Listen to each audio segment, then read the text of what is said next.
रात गहरी और डरावनी थी।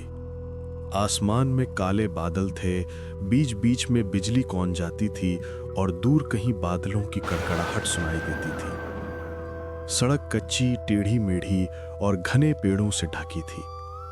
दो रामगढ़ गांव के नौजवान दीपक और रमेश साथ ही एक पुरानी बैलगाड़ी लेकर मोहनपुर गांव की ओर जा रहे थे।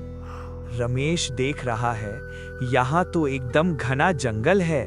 लालटेन की रोशनी के आगे कुछ साफ नहीं दिख रहा। हाँ रमेश, मैं भी यही सोच रहा हूँ। पहली बार इस तरफ जा रहे हैं। सुना है यहाँ मोहनपुर गांव बहुत पुराना है। लोग कहते हैं रात में यहाँ के रास्ते से नहीं निकलना चाहिए। बैलगाड़ी की लालटेन झाड़ियों और पेड़ों को रोशन कर रही थी। हवा में हल्की सी ठंडक है। डर काहे का रमेश, काम तो करना ही है। ग्राहक इंतजार कर रहा होगा। बस गांव पहुंचे, सामान उतारे और लौट चले। इतना सोचने की जरूरत नहीं भाई। तुमको पता है, मैं बचपन से ऐसे अंधेरे रास्तों से डरता हूँ। यहाँ पेड़ ऐसे लग रहे हैं जैसे किसी ने हाथ फैला दिए हों। अरे, कहानियां तो लोग बहुत बनाते हैं, असली में कुछ नहीं होता। हिम्मत रख। बैलगाड़ी धीरे धीरे आगे बढ़ती है। पहियों की चरमराहट की आवाज गूंजती है।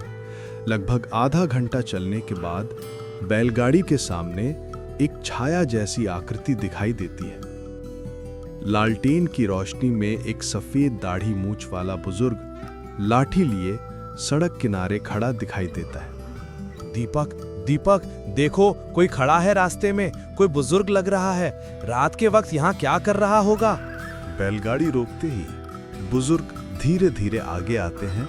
दोनों उनका नाम पूछते हैं। उनका नाम होता है दादा। वो पूछते हैं कि बेटा, मोहनपुर जा रहे हो? जी हाँ दादा, सामान पहुँचाना है। रात लंबी है, रास्ता और लंबा। सावधान रहना, हर चीज वैसी नहीं होती जैसी दिखती है। दीपक और रमेश एक दूसरे को देखते हैं। भाई, ये क्या बोल रहे हैं? मुझे तो डर लगने लगा। दादा, आप कहाँ जाएंगे? बैलगाड़ी में बैठ जाइए, छोड़ देंगे। नहीं बेटा, मैं यहीं रहूंगा। मेरा रास्ता अलग है, लेकिन तुम सावधान रहना। मोहनपुर के ढाबे पर जाना तो पूछना मत, बस खाना खाकर निकल जाना। इतना कहकर दादा धीरे धीरे अंधेरे में ओझल हो जाते हैं। बैलगाड़ी फिर चल पड़ती है। रमेश बार बार पीछे देखता है। दीपक, ये कैसा दादा था? इतनी रात में जंगल में, और कैसी बातें कर रहा था? पुराने लोग हैं, शायद गांव के हों। लेकिन तू डर मत रमेश, अभी ढाबा आएगा तो कुछ खा लेंगे। लेकिन भाई, उसने कहा मोहनपुर के ढाबे पर पूछना मत। ये भी कोई बात हुई? छोड़ना, अंधविश्वास होगा। बाहर पेड़ों के बीच से हवा सीटी बजाते हुए निकल रही है। कई घंटों भर चलने के बाद सड़क और सुनसान हो जाती है। दोनों रास्ता भटक जाते हैं। भाई, हम रास्ता भटक गए। अगर कुछ हो गया तो? कुछ नहीं होगा, तुम क्यों डर रहे हो? अचानक बैलगाड़ी के सामने एक बड़ा सा नीम का पेड़ गिरा पड़ा मिलता है। दीपक बैलों को रोककर नीचे उतरता है। अरे बाप रे, पेड़ गिरा पड़ा है रास्ते में। अब क्या करेंगे? तू घबरा मत यार, मैं साइड से ले लूंगा। दीपक बैलगाड़ी को साइड से निकाल देता है। हवा ठंडी और अजीब सी गंध वाली है। चारों ओर सन्नाटा। पेड़ से बचकर बैलगाड़ी थोड़ा आगे बढ़ती है तो दूर एक पुराना ढाबा दिखाई देता है। भाई, लगता है यही वो ढाबा है। चलो कुछ खा लेते हैं। दादा ने कहा था पूछना मत, पर भूख भी लगी है। चलो खाना खाकर जल्दी निकल जाएंगे।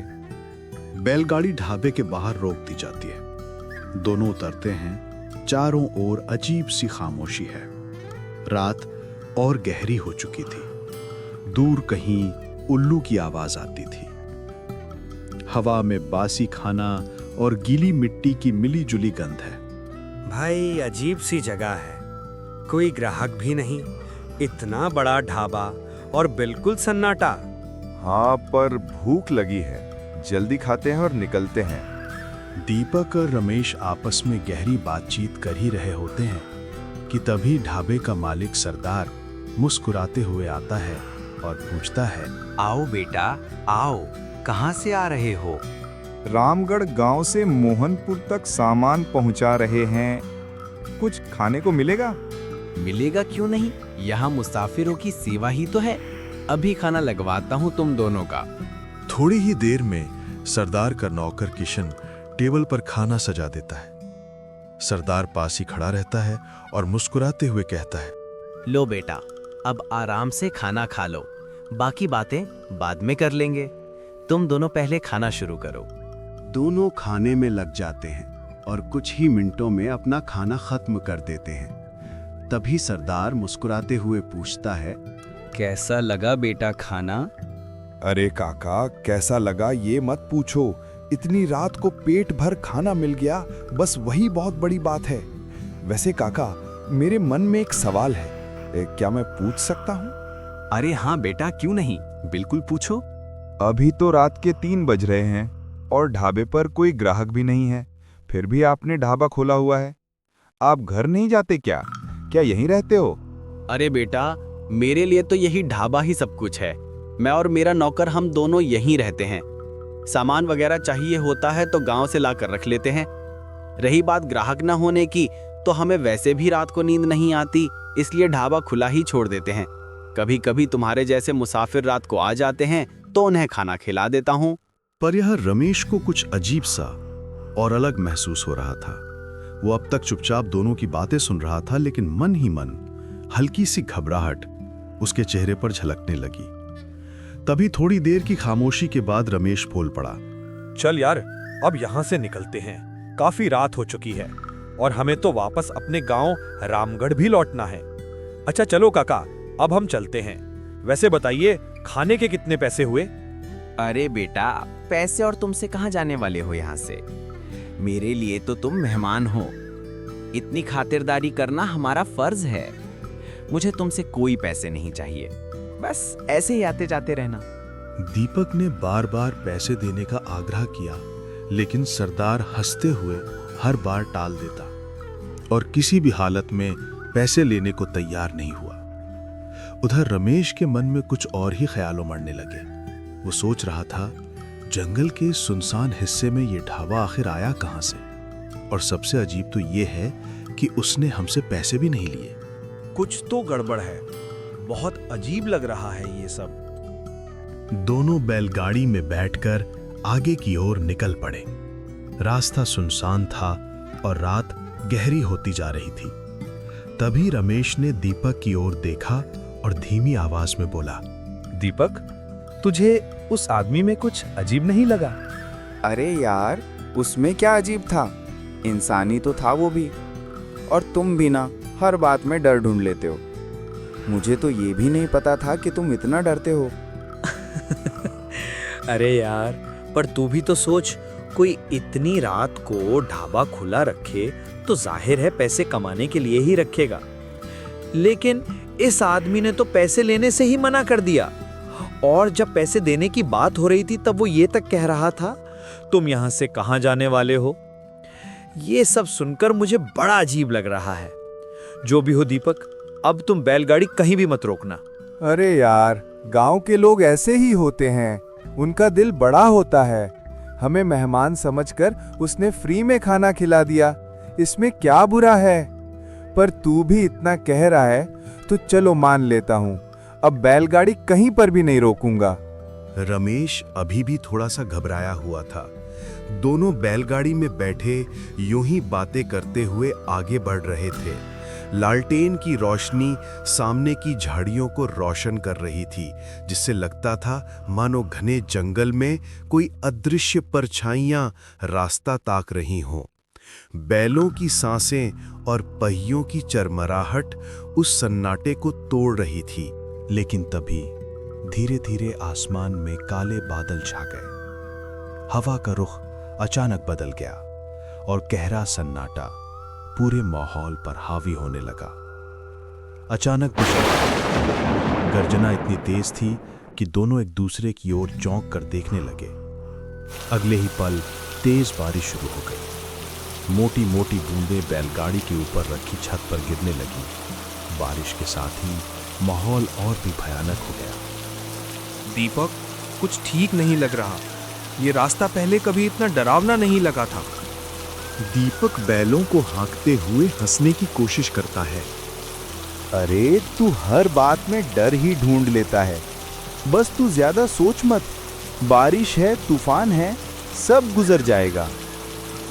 लेकिन दीपक की आवाज में भी एक हल्का सा डर साफ महसूस किया जा सकता था। अरे दीपक, अब हमें बैलगाड़ी रोक देनी चाहिए। इससे ज्यादा आगे नहीं ले जाना ठीक होगा। बारिश कम होने का नाम ही नहीं ले रही।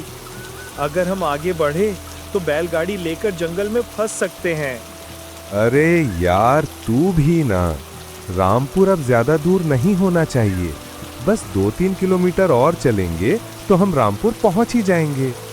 दीपक रमेश की बात नहीं मानता और बैलगाड़ी आगे बढ़ा देता है।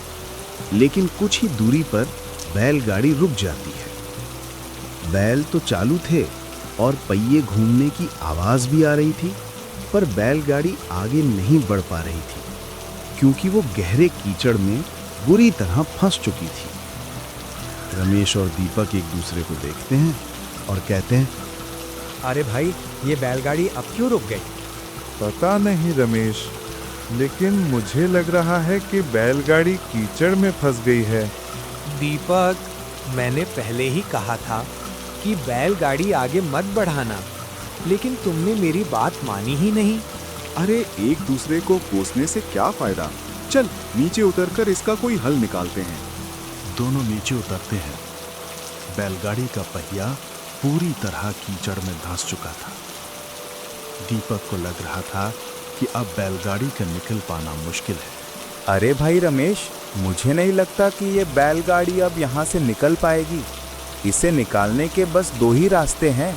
या तो किसी ट्रैक्टर या हाथी की मदद लेनी पड़ेगी, या फिर 4-5 लोग पीछे से जोर लगाएं तो शायद निकल जाए, वरना इस बैलगाड़ी को निकालना बहुत मुश्किल है।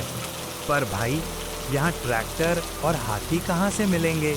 और इस जंगल में अभी इंसान भी कहाँ मिलने वाले हैं? हाँ, तू सही कह रहा है।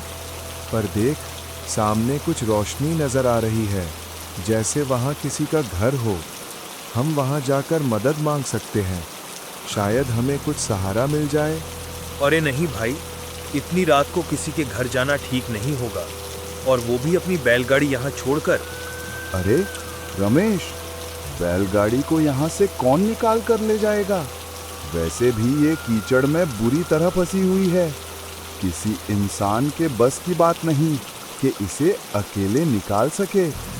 यहाँ बैठे रहने से कुछ होने वाला नहीं है।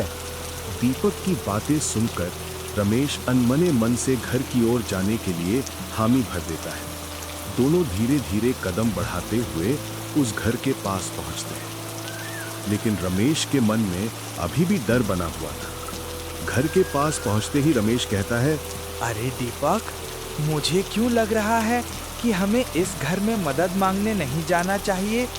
भला इतने गहरे जंगल में कोई कैसे रह सकता है? कुछ ठीक नहीं लग रहा मुझे। अरे यार रमेश, तूने तो मेरे सिर का दर्द बढ़ा दिया है। बार बार ऐसी बातें क्यों करता है? चल मेरे साथ, कुछ नहीं होगा। ऐसा कुछ भी नहीं होता है। दोनों घर के दरवाजे के बाहर जाकर जोर से आवाज लगाते हैं, अंदर अंदर कोई है क्या? कुछ देर बाद ही दरवाजा धीरे से खुलता है। सामने एक लड़की खड़ी थी। उसे देखकर रमेश के मन का डर कुछ हल्का हो गया। लड़की धीमी आवाज में पूछती है, जिसका नाम राधा था।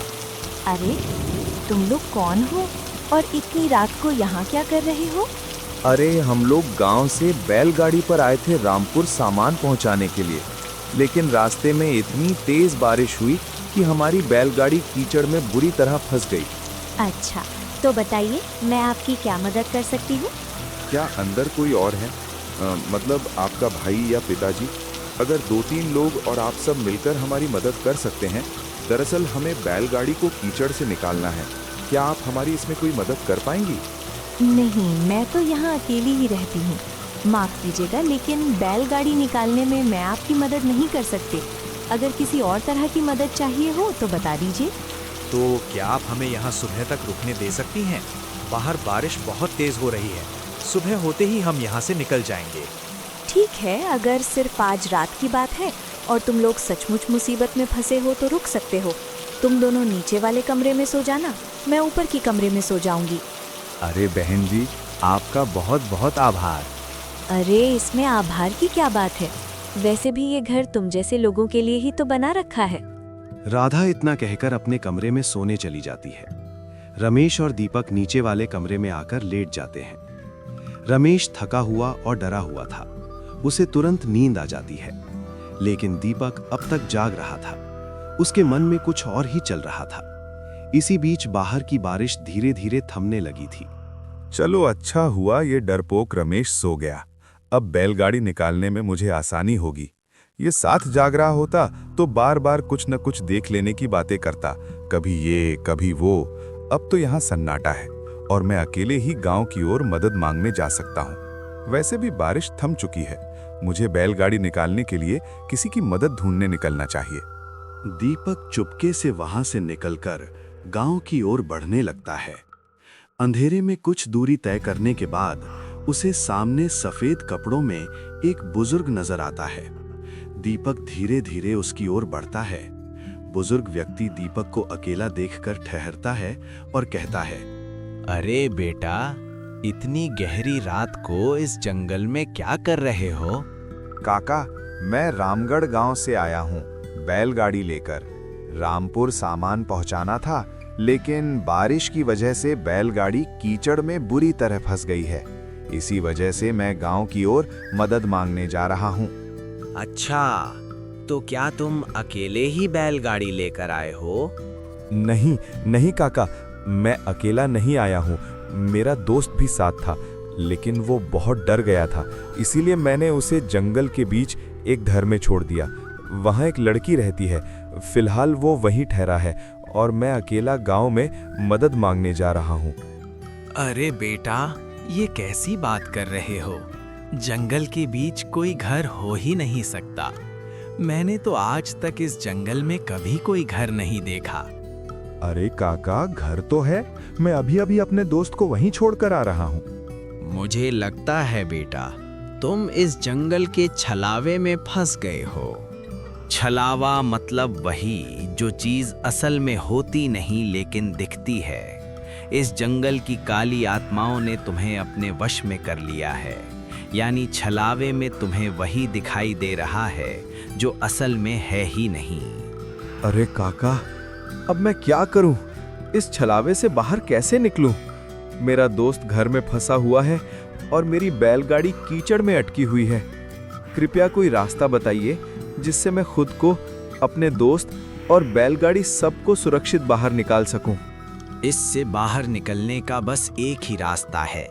कोई कितना भी प्यार से मीठी बातों में तुमसे कुछ भी कहे, पर ध्यान रखना, उनकी एक भी बात मत सुनना।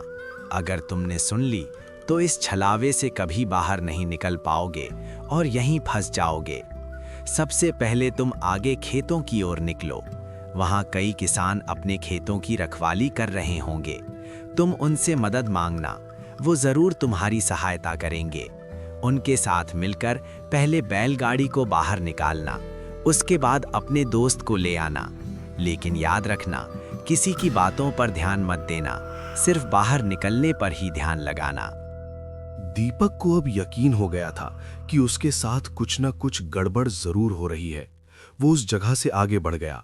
पीछे छूटा बुजुर्ग धीरे धीरे अंधेरे में गायब हो गया।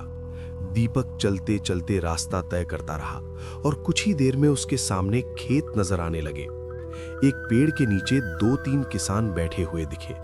दीपक उनके पास पहुंचा और कहा, भाइयों, मेरी मदद कर सकते हो क्या? हाँ, बिल्कुल बताइए, आपको कैसी मदद चाहिए और आप आधी रात को यहाँ इस तरह क्या कर रहे हैं? मैं रामगढ़ गांव से रामपुर सामान पहुंचाने आया था, लेकिन बारिश की वजह से मेरी बैलगाड़ी कीचड़ में बुरी तरह फंस गई है। उसे बाहर निकालने के लिए ही मुझे आपकी मदद चाहिए। अच्छा भाइयों, चलो इस परदेसी मेहमान की मदद करते हैं। किसान उसकी मदद करने के लिए राजी हो जाते हैं और उसके साथ चल पड़ते हैं। थोड़ी ही देर में सब बैलगाड़ी तक पहुंच जाते हैं। दीपक बैलगाड़ी में बैठ जाता है और किसान पीछे से जोर लगाते हैं। कुछ ही धक्कों के बाद बैलगाड़ी कीचड़ से बाहर निकल आती है। दीपक उनका तहे दिल से आभार मानता है। किसान मुस्कुराकर वापस अपने खेतों की ओर लौट जाते हैं। दीपक बैलगाड़ी लेकर उस घर की तरफ बढ़ता है जहां रमेश उसका इंतजार कर रहा होता है। वहां पहुंचकर दीपक बैलगाड़ी साइड में लगाता है और अंदर जाकर धीरे से रमेश को कहता है, अरे रमेश, उठो, मैं बैलगाड़ी को कीचड़ से बाहर निकाल लाया हूँ। इतना सुनते ही रमेश उठ जाता है, लेकिन साथ ही कमरे में सो रही वो लड़की राधा भी जाग जाती है। वो उनके कमरे में आकर कहती है, क्या आप लोगों को यहाँ कोई परेशानी हो रही है? क्यों अभी तक जाग रहे हो आप लोग? नहीं नहीं, हमें कोई परेशानी नहीं है। हम तो बस ऐसे ही आपस में बातचीत कर रहे थे। आप चिंता मत कीजिए और जाकर आराम से सो जाइए। राधा अपने कमरे में लौट जाती है। उसके जाते ही दीपक रमेश को साथ लेकर बाहर निकलता है और दोनों बैलगाड़ी में जाकर बैठ जाते हैं। तभी रमेश पूछता है, दीपक, ये सब क्या हो रहा है? तुमने मुझे बीच में उठाकर क्यों जगा दिया? और देखो, हमारी बैलगाड़ी के पीछे कुछ परछाइयां सी चल रही हैं। ये सब छलावा है। तू चुपचाप बैठ जा, मैं तुझे सब कुछ समझा दूंगा। काफी देर तक अजीब सी परछाइयां बैलगाड़ी का पीछा करती रहीं। लंबा सफर तय करने के बाद वे धीरे धीरे पीछे छूटने लगीं और अंततः गायब हो गईं। इस तरह दीपक और रमेश सुरक्षित रामपुर गांव पहुंच गए। सुबह होते होते वे अपना सामान लेकर गांव पहुंचे। उसके बाद उन्होंने वापसी की और फिर कभी उस रास्ते से नहीं गुजरे।